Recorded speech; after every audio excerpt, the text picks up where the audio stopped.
It's not a wrong path if you feel blocked not to push.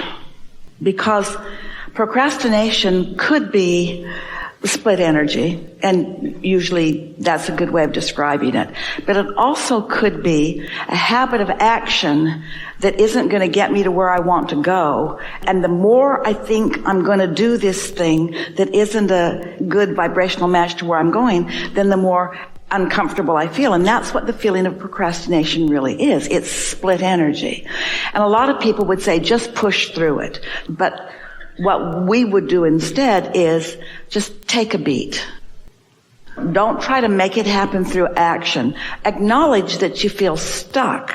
And then ask yourself, I feel stuck. What's on the other end of that stick? What's on the other end of the stuck stick? What's on the other end of it? Flow, openness, clarity. So stuck feels like confusion, feels like tired, feels like overwhelmment. What's on the other end of that? What emotions are on the other end of that? Energy, enthusiasm, eagerness. But here's the one we really want you to hear. Interest. Interest. This is such an important conversation because you can only perceive through perspective of self. And there's something important for you to understand about the power, the value, the importance of self-interest. Now think about it. We've been describing your inner being in your vortex where everything you've asked for is, where the vibrational essence, the seeds of it, the roots of it are. So when we talk about self-interest, we're talking about core, we're talking about source.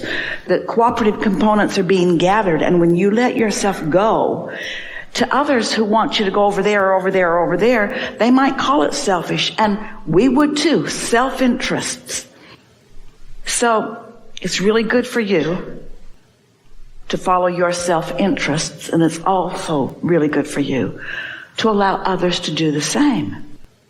Because if you will be selfish enough to move in the direction of what's in your vortex and what's calling you, and you accomplish that alignment, that feeling of satisfaction by going that way, you win, and also others who are following their self-interest, they win. In other words, the only way win-win can happen is if you do a win.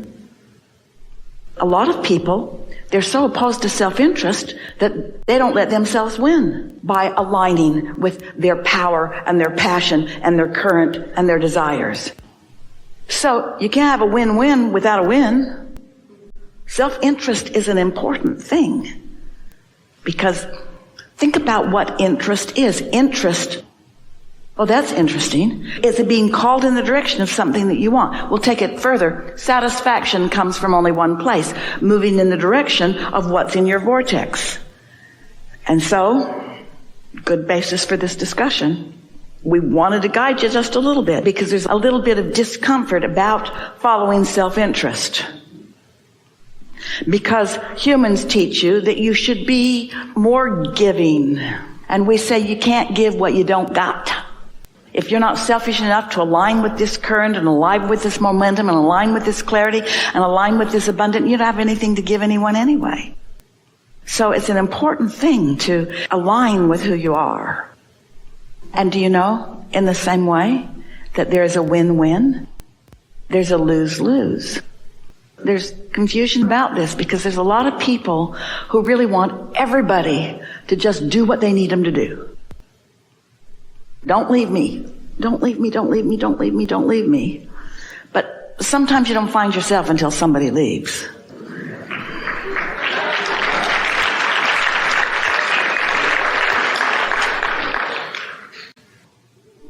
Listen to what you're practicing. Listen to what you're packing your bag of marbles with. I'm a doer. I'm an inspired being. You know how this works. Say those words. Don't tell us what is or what's been. Don't try to defend. There's nobody asking you to defend anything. Doing is way fun. You came to see it and hear it and smell it and taste it and touch it. You came into this environment where you can be a manifested action devourer of delicious life. Action is really wonderful when it's inspired. It's really hard work when you're pushing against stuff. Action that follows interest, way fun. Think about when you wake up, it's not even daylight and you're going to go fishing. Feel it if you like to go fishing.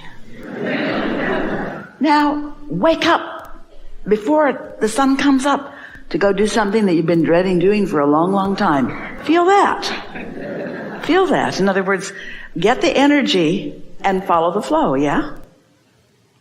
Hook up to the energy, hook up to the clarity, hook up to the path of least resistance. Path of least resistance doesn't sit well with a lot of people because you've been trained not to procrastinate, even though it just means you've got a tug of war going on. You've been trained not to please yourself, that you should serve others. You've been trained to do all kinds of things that are not vibrationally accurate to the laws of the universe. When you feel that way, it doesn't feel good. What's that telling you? Your inner being's not encouraging you to push through. That's like saying, and it is just exactly like this. I said I would vacuum this living room today, and I will. I've been putting it off for a long time, and today's the day I'm going to do it. So here I go. I'm not going to plug the vacuum cleaner in, but I am going to take the action. I'm going over every bit of this room. I'm going to get every bit of it. And we say, plug the vacuum in before you take the action. And so when you decide that you're going to go with the flow, for a long time, because there's so many humans who feel this way, we told a story almost every seminar where it's like you take your canoe and you go down to the river's edge and you point your canoe against the current. And then you paddle very, very diligently, very practiced, very determined, pulling against that current that's actually going because it's being called by source and your inner being. It's going to everything you want, but you won't let yourself do that because that's lazy. That's the path of least resistance. I'm going to prove my worthiness by doing it the way that others who have monuments in their name have done it. I'm going to struggle and sacrifice, and I'm going to do it the way that will make me be revered by others who have done it their way. And we say, we'd like to suggest that you just let your canoe turn and that you just go with the flow. Oh, that feels kind of good, but it feels lazy. It feels lazy. And we say, where do you get this stuff? Have you ever seen a sufferer? Have you ever seen it turn out good? Have you ever seen a complainer? Does their life just get better and better and better? Oh, you go, girl. You just keep complaining about everything. I can see how that's working out for you. Everybody loves a complainer. Just keep complaining. Keep pointing out how everything is unfair. Pronounce that injustice. Speak it, speak it, speak it, speak it. And we say, pay attention, connect the dots. Pay attention to how you're feeling and what's happening and how you're feeling and what's happening and how you're feeling and what's happening. Sometimes a feeling of procrastination is every cell of your body would like a little bit of a rest. Sometimes a feeling of procrastination is you're paddling against what you really want and your inner being is never helping you paddle against something that you want. So you're really on your own. It's like, talk about out there on the bleeding edge. You're not allowing the momentum and the current of source to call you in the direction.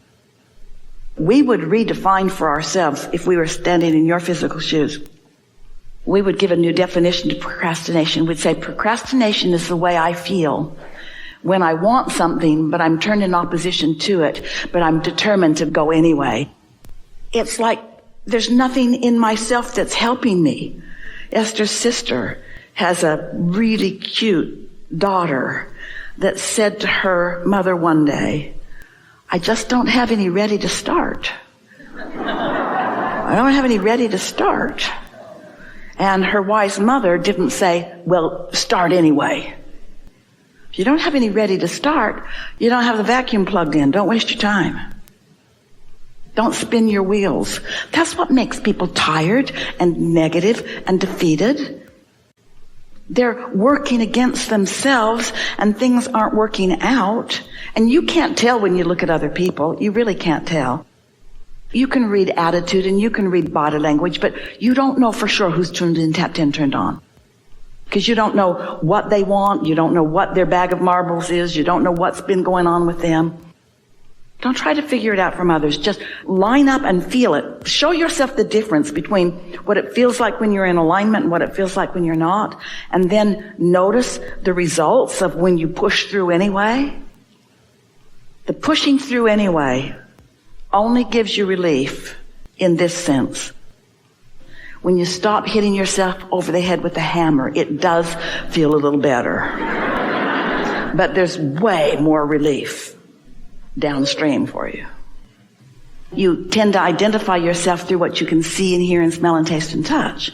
But your inner being is consciousness, and you are the see it, hear it, smell it, taste it, touch it part.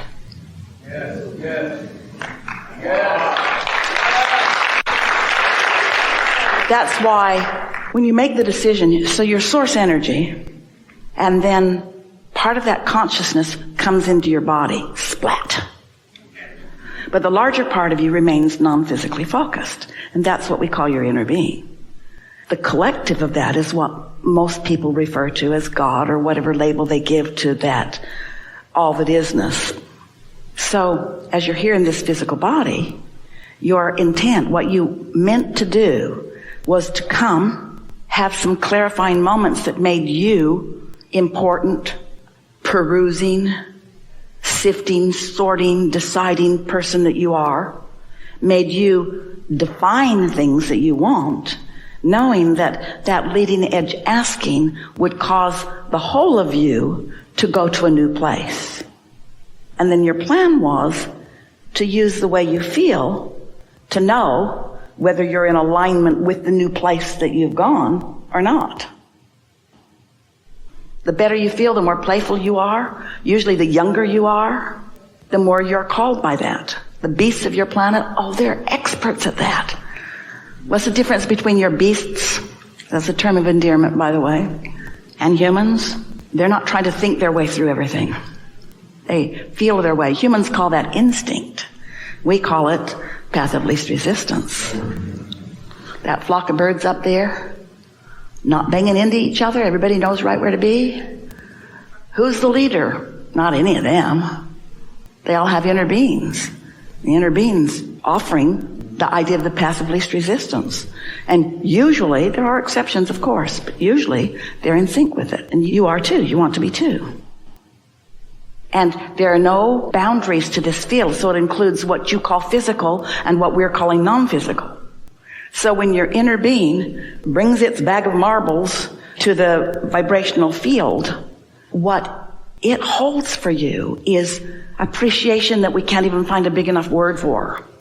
And love. The words are so inadequate. And understanding and appreciation and expectation. And so that's what your inner being is. But your inner being can't evoke from you something that you're not offering.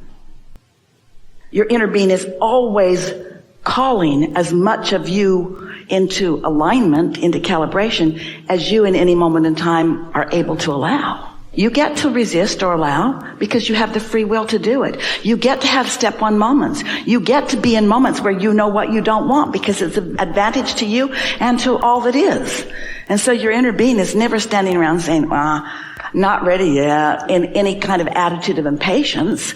Your inner being is always just knowing what you want and knowing that you can come and always offering ideas about what the path of least resistance could be for you. And sometimes you get it and sometimes you don't.